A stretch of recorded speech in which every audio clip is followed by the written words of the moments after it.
protection des données personnelles, Madame la Présidente de l'Agence marocaine antidopage, Madame Abouali, représentants des ministères, des institutions du Maroc et d'autres nombreux pays, Messieurs et Mesdames les représentants des ambassades accréditées au Royaume du Maroc, représentants des organisations internationales, des organisations de la société civile, chers experts et expertes, médias. C'est un honneur pour le Conseil de l'Europe d'organiser cette conférence avec le précieux soutien de la Marocaine des Jeux et des Sports, à laquelle je tiens à remercier pour son appui indéfectible à la Convention de Macolin sur la manipulation des conventions sportives depuis plus de 10 ans.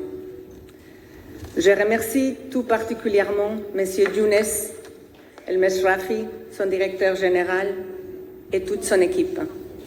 Je remercie également les donateurs du projet de coopération ACT, Agir ensemble contre la manipulation des compétitions sportives, sans lesquelles ces actions concrètes et ciblées au plus près des besoins ne pourraient être organisées.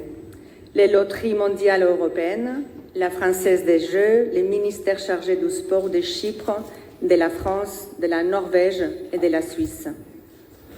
Je ne vais pas être longue, mais j'aimerais quand même mentionner 3 ou 4 points qui me semblent très pertinents pour les thèmes de cette conférence.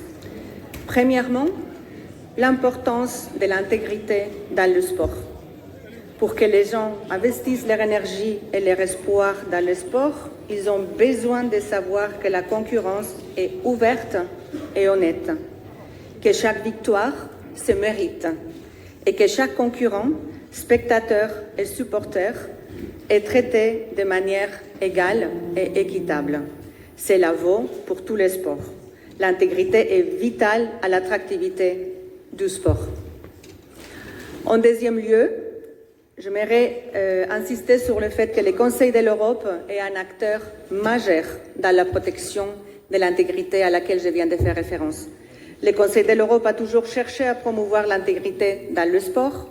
Nous avons élargi et adapté nos outils au fil des ans et des époques. Suite à l'augmentation de l'usage des drogues illicites dans le sport, nous avons adopté la Convention du Conseil de l'Europe contre le dopage. Après la catastrophe du stade Heysel en Belgique en 1985, le Conseil de l'Europe a adopté la Convention sur la violence des spectateurs. Puis le Conseil de l'Europe a adopté la Convention de Saint-Denis sur une approche intégrée de la sûreté, de la sécurité et des services lors des matchs de football et autres événements sportifs qui a vu le jour pour refléter les pratiques les plus modernes en la matière.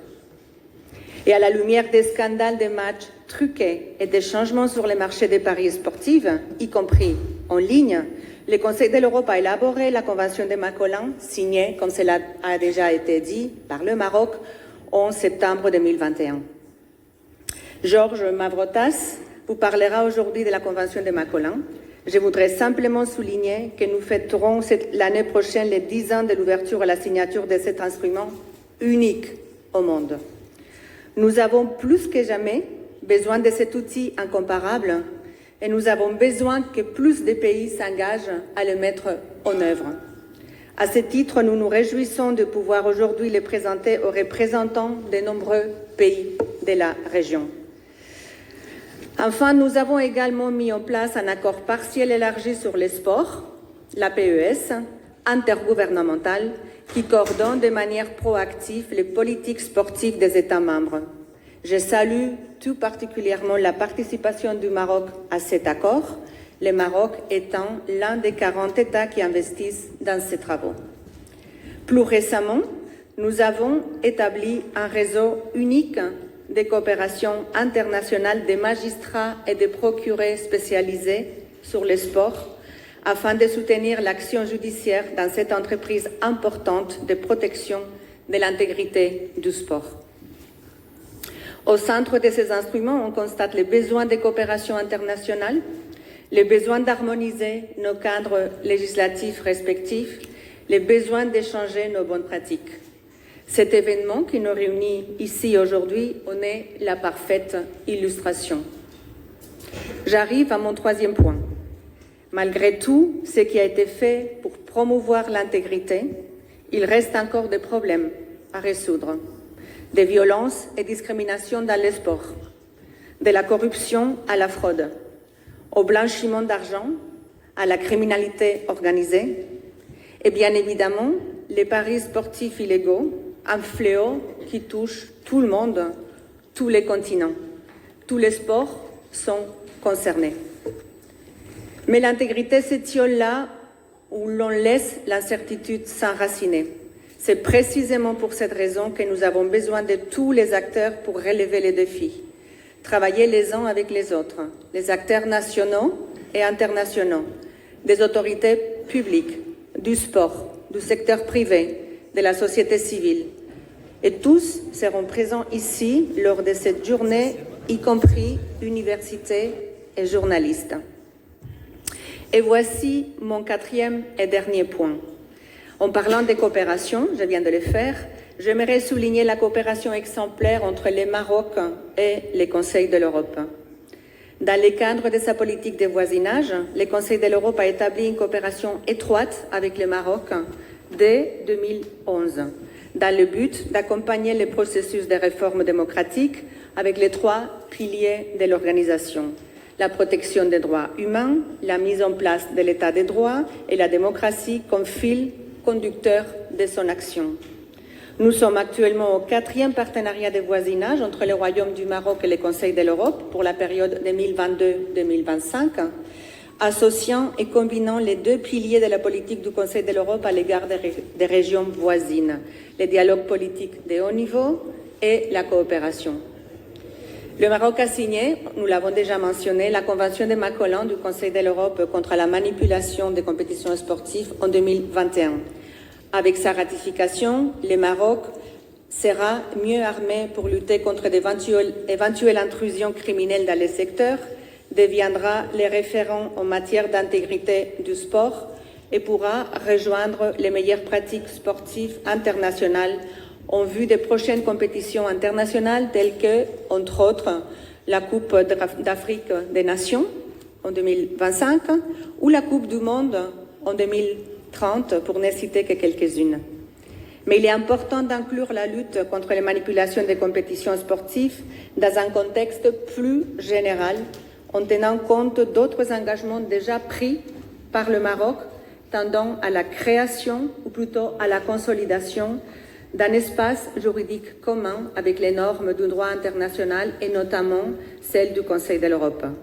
Je ne vais citer que certaines conventions auxquelles le Maroc a déjà adhéré et qui ont impliqué un travail en amont dans l'harmonisation de la législation marocaine en ce qui concerne, par exemple, la cybercriminalité, la Convention de Budapest du Conseil de l'Europe contre la cybercriminalité qui est en vigueur au Maroc, le blanchiment des capitaux, la Convention du Conseil de l'Europe contre le blanchiment, dépistage, saisie et confiscation des produits du crime et au financement du terrorisme est en vigueur au Maroc, ainsi que la Convention pour la protection des données à l'égard du traitement automatisé des données à caractère personnel.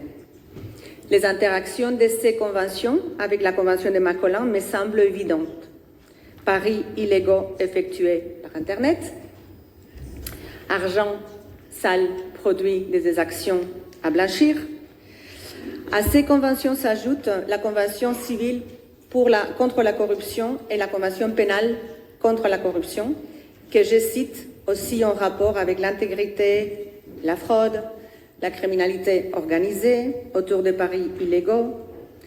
Le Maroc a été invité à adhérer à ces 2 conventions en 2021 et la semaine dernière, ça fait 2 semaines, le Conseil des ministres présidé par Sa Majesté le roi Mohamed VI a approuvé les textes de ces conventions civiles et pénales du Conseil de l'Europe contre la corruption. Ces instruments permettront une approche globale et bien plus efficace dans la lutte contre la manipulation des compétitions sportives et contre les paris illégaux, avec le travail du groupe de Copenhague créé au Maroc, auquel le Maroc a adhéré cette année. Mesdames et messieurs, la tâche est vaste.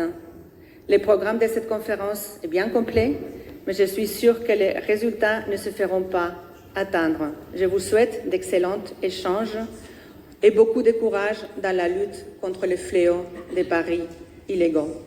Merci beaucoup. Shukran jazilan.